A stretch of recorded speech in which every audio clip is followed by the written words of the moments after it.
But the average person is usually looking for a relationship, as they see the whole world seems to be based upon the boy meets girl scenario. The mating of these two sexes is part of this life. But there is so much more. Many relationships entail their own drama.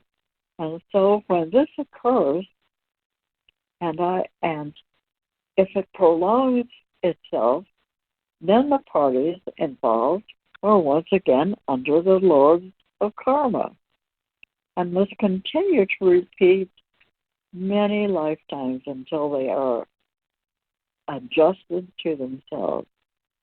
And they have adjusted themselves. As the parties come into future lives, they have forgotten who they were, and so they are given the opportunity to forget many years ago. Even though these people have new bodies and new minds, they have taken on here for more episodes. They will still retain their emotional ideas and the psychic energy within their etheric body because they have made it a part of their makeup. An example of this is two people I taught for more than 20 years in one of my classes. Dan and Jace were not your ordinary couple. He was a 6'4" black man from the darkest part of who knows where, and Miss Jace, American family. These two had been together for lifetimes, and they were still working out their personal drama, and still together. While I was teaching the classes in the early days of our meetings, they both discovered through their dream visions with the real guides, they had experienced lifetimes of drama together. In this life, Stan's position was an immature, emotional, thoughtless, mixed with a lot of hostility and brutal anger. I really do sound like Dr. Phil here. Ms. Jace was a total opposite, as she was a fun-loving and always laughing person that really paid attention to detail. And with the real guidance, they found out Miss Jace had done Big Stan in during their last lifetime. In other words, she killed him. And so he held on to the emotional rage because of what she'd done. As they both returned for their rounds, he is now huge and she is now small. So there's a big challenge for both of them. They both were in the marching band together in high school and obviously lovers when they were young. At some point, they wanted to live the real and rugged life. So they took off for the state of Washington and lived in a cabin, just like pioneers. Jace told me stories of all that she went through, as some of the physical situations become very violent and brutal. No matter why she killed Stan in her previous life, she still had to go through the terror of what she had created. They were both in Washington when Mount Sinai, Helens, erupted. For them to be there, it was a sign of what they were going through as the mountain erupted. At some point, while they were there, even with all the radical drama they were dancing with, they discovered Paul's teachings and started to go to the classes locally. They were both ready to climb the mountain of the is during this life. As I met them years later, when they moved to Orange County, both intent on what I was teaching them and would attend the classes all the time, except when there was a big disturbance between them. I really liked both of them, and I would talk with them for hours on a weekly basis, usually one-on-one with the other one someplace else. They had a very good understanding of so much, yet the emotional drama continued. They would tell me how I would come into their dream visions and help them sort things out at times, because I was being trained to take the rod of power. Stan was a seer in his own way, and we became the best of friends, as he was like my bodyguard, and I liked the idea, as it was fun. His seeing at the time was approaching the passing of the hour. That's what he was seeing. As he was approaching the passing of the rod of power, and that I would be getting it soon, as it was nearing 2001. Eventually, Stan and Miss Jace divorced. Then she soon found a neat guy who was with my mailman for years, Mr. Pat. When Janice married Pat, they were perfect for each other, and to this day must be living happily ever after, as I have not seen them since 2003. Anyhow, this is a great example of what a lot of people go through without our knowledge of what is really taking place. Now, I know Dr. Phil and Oprah are really good on the TV with all the great advice. But guess what? They have no idea of all that goes on within a person's real life from the real side. This is a one-dimensional view that pleases the unaware audience that they play to.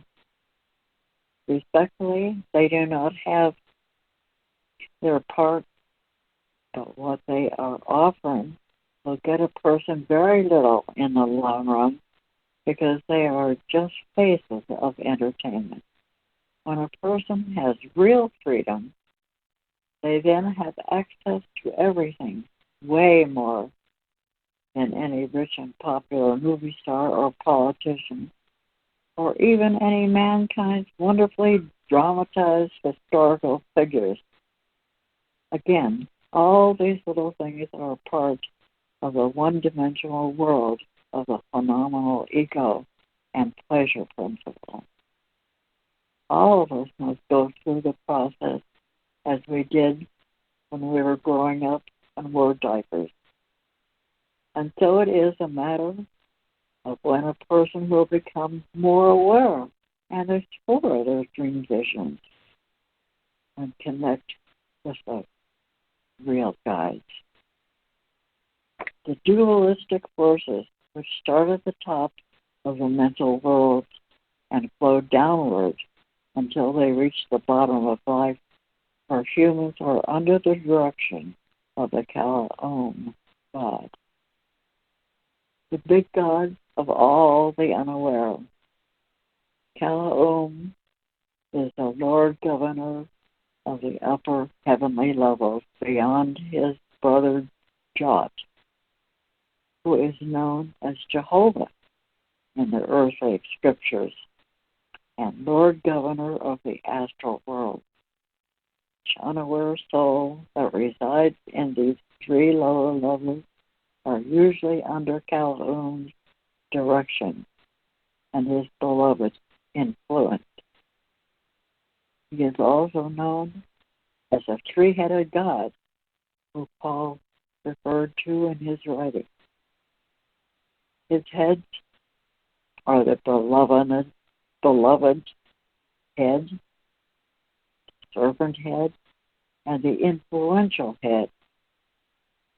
All the renderings and drawings of the old gargoyles are actually a description of the serpent head of the Kalaum god, just like in India, where they worship the cow and the gods with all the arms.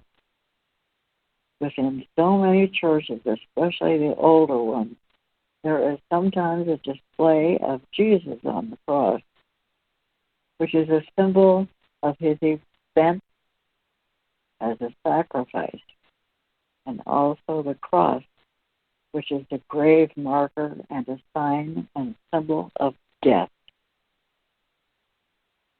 The church invented the story about Jesus sacrificing his life for others, which they actually instigated. And of course, the whole idea makes no sense, but the general public has bought it anyhow. It has taken the church centuries to develop, and the emotional attachment of humans to certain symbols and ideas as they then wield the control over their supporters. No matter how strange the gods look and actually are, people will still worship them. No matter how afraid they have become, they will bow to them. In times gone by, these same deities demand sacrifices because man has and is more stubborn. And so the gods make sure that people obeyed them and were fear-driven. Today, with all the unnecessary restrictions and laws, the gods of man no longer resort to the same tactics because people are more aware and will not stand for it. So the gods use the influence along with the rep systems to keep the masses in line with all sorts of rules, 9-to-5 drudgery, and mounds of paperwork and filling out forms.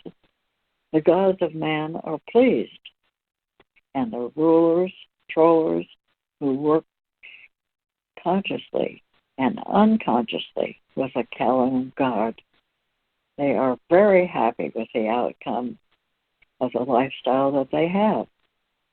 But of course, these same stupid, controlling humans that think they are really getting away with what they're doing will soon find themselves in a great turmoil because the gods of man can produce endless bodies with unaware souls in them. So, when the karmic judgments come for these who rule the rep systems, their Kalaum god will not be there to back them up in the courtroom, where there is no plea bargaining. Well, that's a lot. Yeah, you almost did an hour. I wanted to just an update. Dwayne is working on book 6, re-editing it. He's rewriting or adding some things to it.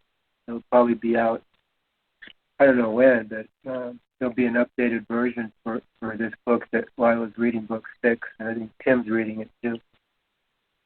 And for me, I'll just end by, I like what this new sound is. It's I is, all is, new, you. That's great. Thank you for reading. It has a nice ring to it, you know. Yeah. I is, the all is, new, you. I mean, that sounds really very beautiful. Do you have anything to say about that, Kim? Kim? Yeah, I'm becoming aware of how this Kalaum god and the influence part of the Kalam God has been able to keep us humans agreeing to be in a box, kind of, that we're in darkness, and that the opportunity being given occasionally by the real guides of presenting a way out of the box. But it does seem like being used to being in the darkness with all these experiences for countless lifetimes, that the light would be too bright, like the sun, when you're not used to seeing any light. So it must seem to be kind of a gradual, like the sun rising, not all at once. There's too bright. Everybody's so used to the darkness, but the opportunity of seeing some light being shared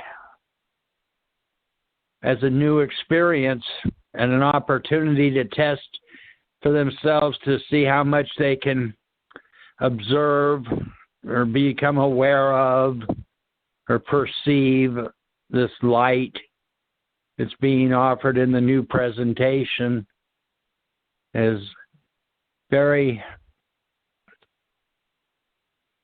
big opportunity to test for each being to see what they see for themselves, the comparison. Well, that is excellent. Yes. The dual forces are always present here, and because of how the influence has been created, she is doing her best in swaying people into staying with their agreed upon deceptive programs and sultry passions. At the same time, the real guides are around looking for those who have an ounce of courage to see if they will risk taking a chance and learn to fly above the influence and the controlling gods. When anyone reads The New Man Has Written, and they have a bit of insight within them, they will soon begin to see the light of day and realize that what I am presenting is real and true. As a person is conditioned to mainly consider the dualistic forces of good and bad, right and wrong, and they learn to perceive a small amount of real truth, there becomes a conflict of interest within themselves with the regimented mind and emotions. Paul wanted his students to test what he was presenting for at least 2 years before they was deciding to go for any further. Today, everyone, everything now. They just do not have the time to be patient. And almost anything. As this society, we're all involved and has been involved. So has the impatience of most people. With so much information around and available, most think that they have their life figured out.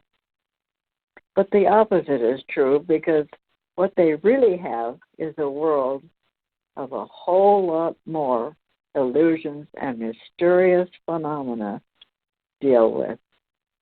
Even though the all is has more so expanded itself into the lower rooms since Paul Twitchell was here, it is even harder for people to sit still and take the time to see what is right in front of them. There's so much phenomena going and around today, going along with all of today's interventions. Most people are standing in line in their minds to see what's next entertaining and what the next magic show will be. I enjoy the movies and usually learn something.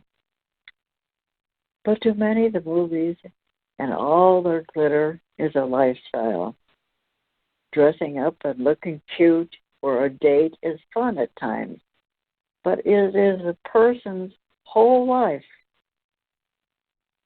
Then they will grow old as this life becomes once again dead for them, like all the lost souls who are doing the same.